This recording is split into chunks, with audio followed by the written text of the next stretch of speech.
I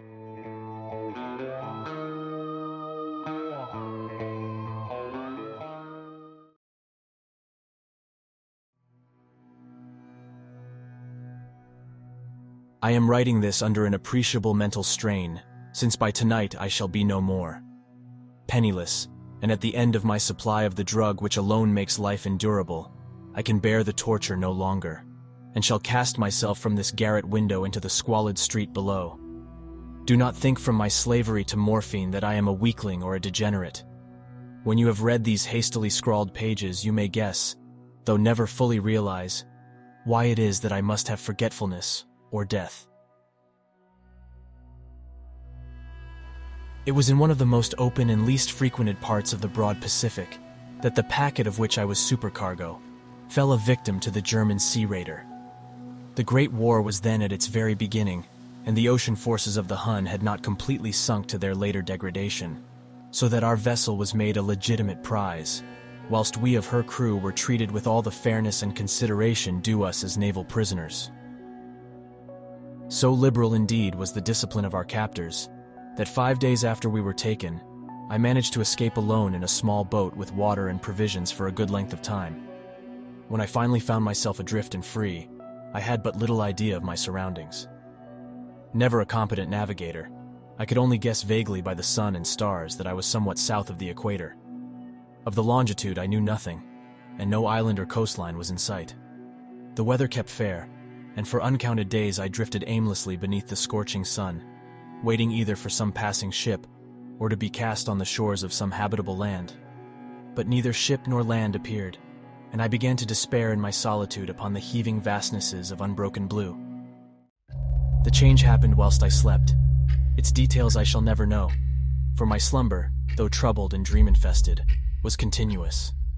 When at last I awaked, it was to discover myself half sucked into a slimy expanse of hellish black mire, which extended about me in monotonous undulations as far as I could see, and in which my boat lay grounded some distance away. Though one might well imagine that my first sensation would be of wonder at so prodigious and unexpected a transformation of scenery, I was in reality more horrified than astonished. For there was in the air and in the rotting soil a sinister quality which chilled me to the very core.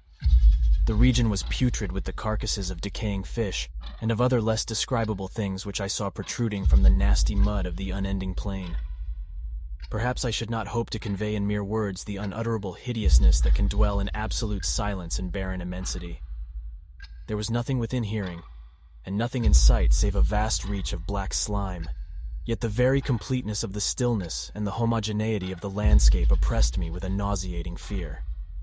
The sun was blazing down from a sky which seemed to me almost black in its cloudless cruelty, as though reflecting the inky marsh beneath my feet. As I crawled into the stranded boat, I realized that only one theory could explain my position. Through some unprecedented volcanic upheaval, a portion of the ocean floor must have been thrown to the surface, exposing regions which for innumerable millions of years had lain hidden under unfathomable watery depths. So great was the extent of the new land which had risen beneath me, that I could not detect the faintest noise of the surging ocean, strain my ears as I might. Nor were there any seafowl to prey upon the dead things. For several hours I sat thinking or brooding in the boat, which lay upon its side and afforded a slight shade as the sun moved across the heavens. As the day progressed, the ground lost some of its stickiness, and seemed likely to dry sufficiently for traveling purposes in a short time. That night I slept but little, and the next day I made for myself a pack containing food and water, preparatory to an overland journey in search of the vanished sea and possible rescue. On the third morning I found the soil dry enough to walk upon with ease. The odor of the fish was maddening, but I was too much concerned with graver things to mind so slight an evil, and set out boldly for an unknown goal. All day I forged steadily westward, guided by a faraway hummock which rose higher than any other elevation on the rolling desert. That night I encamped, and on the following day still traveled toward the hummock, though that object seemed scarcely nearer than when I had first espied it. By the fourth evening I attained the base of the mound, which turned out to be much higher than it had appeared from a distance, an intervening valley setting it out in sharper relief from the general surface. Too weary to ascend, I slept in the shadow of the hill. I know not why my dreams were so wild that night, but ere the waning and fantastically gibbous moon had risen far above the eastern plain, I was awake in a cold perspiration, determined to sleep no more. Such visions as I had experienced were too much for me to endure again, and in the glow of the moon I saw how unwise I had been to travel by day. Without the glare of the parching sun, my journey would have cost me less energy. Indeed, I now felt quite able to perform the ascent which had deterred me at sunset. Picking up my pack, I started for the crest of the eminence. I have said that the unbroken monotony of the rolling plain was a source of vague horror to me, but I think my horror was greater when I gained the summit of the mound and looked down the other side into an immeasurable pit or canyon, whose black recesses the moon had not yet soared high enough to illumine. I felt myself on the edge of the world, peering over the rim into a fathomless chaos of eternal night. Through my terror ran curious reminiscences of Paradise Lost, and of Satan's hideous climb through the unfashioned realms of darkness. As the moon climbed higher in the sky, I began to see that the slopes of the valley were not quite so perpendicular as I had imagined. Ledges and outcroppings of rock afforded fairly easy footholds for a descent, whilst after a drop of a few hundred feet, the declivity became very gradual. Urged on by an impulse which I cannot definitely analyze, I scrambled with difficulty down the rocks and stood on the gentler slope beneath, gazing into the Stygian deeps where no light had yet penetrated. All at once my attention was captured by a vast and singular object on the opposite slope, which rose steeply about 100 yards ahead of me, an object that gleamed whitely in the newly bestowed rays of the ascending moon. That it was merely a gigantic piece of stone, I soon assured myself, but I was conscious of a distinct impression that its contour and position were not altogether the work of nature. A closer scrutiny filled me with sensations I cannot express, for despite its enormous magnitude, and its position in an abyss which had yawned at the bottom of the sea since the world was young, I perceived beyond a doubt that the strange object was a well-shaped monolith, whose massive bulk had known the workmanship, and perhaps the worship of living and thinking creatures. Dazed and frightened, yet not without a certain thrill of the scientist's or archaeologist's delight, I examined my surroundings more closely.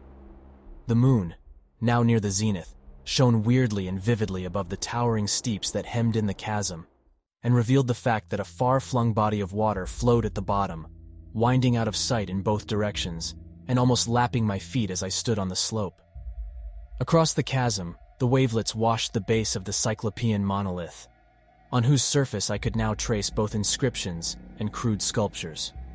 The writing was in a system of hieroglyphics unknown to me, and unlike anything I had ever seen in books, consisting for the most part of conventionalized aquatic symbols such as fishes, eels, octopi, crustaceans, mollusks, whales, and the like.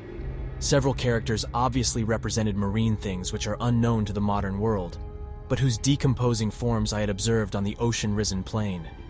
It was the pictorial carving, however, that did most to hold me spellbound.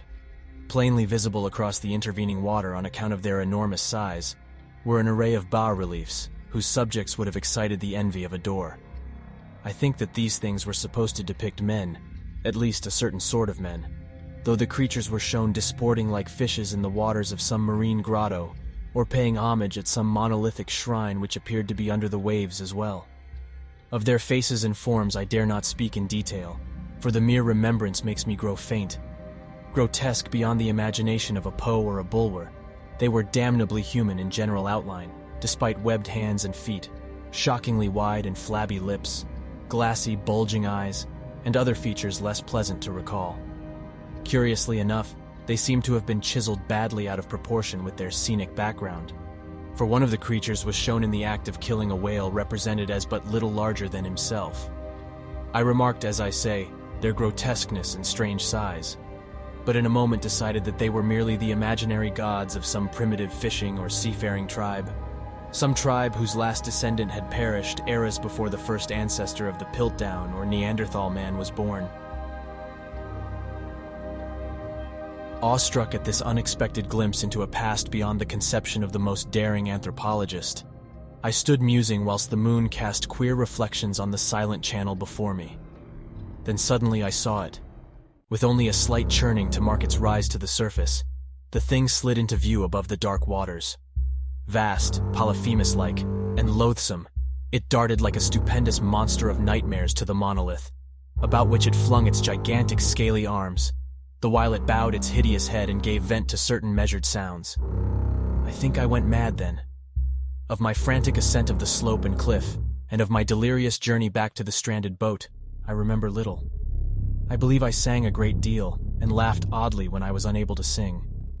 I have indistinct recollections of a great storm sometime after I reached the boat. At any rate, I know that I heard peals of thunder and other tones which nature utters only in her wildest moods. When I came out of the shadows, I was in a San Francisco hospital, brought thither by the captain of the American ship which had picked up my boat in mid-ocean. In my delirium I had said much, but found that my words had been given scant attention. Of any land upheaval in the Pacific, my rescuers knew nothing, nor did I deem it necessary to insist upon a thing which I knew they could not believe. Once I sought out a celebrated ethnologist, and amused him with peculiar questions regarding the ancient Philistine legend of Dagon, the fish god. But soon perceiving that he was hopelessly conventional, I did not press my inquiries. It is at night, especially when the moon is gibbous and waning, that I see the thing. I tried morphine, but the drug has given only transient surcease, and has drawn me into its clutches as a hopeless slave. So now I am to end it all, having written a full account for the information or the contemptuous amusement of my fellow men. Often I ask myself if it could not all have been a pure phantasm, a mere freak of fever, as I lay sun-stricken and raving in the open boat after my escape from the German man-of-war. This I ask myself, but ever does there come before me a hideously vivid vision in reply. I cannot think of the deep sea without shuddering at the nameless things that may at this very moment be crawling and floundering on its slimy bed, worshipping their ancient stone idols and carving their own detestable likenesses on submarine obelisks of water-soaked granite. I dream of a day when they may rise above the billows to drag down in their reeking talons the remnants of puny, war-exhausted mankind, of a day when the land shall sink and the dark ocean floor shall ascend amidst universal pandemonium. The end is near. I hear a noise at the door, as of some immense slippery body lumbering against it. It shall not find me. God, that hand! The window! The window! Hey, thanks for watching, y'all. It means a lot to us that you're here. If you like scary stories and what we're doing with this channel, please subscribe. From Darkwood to all of you, thanks so much. See you next time.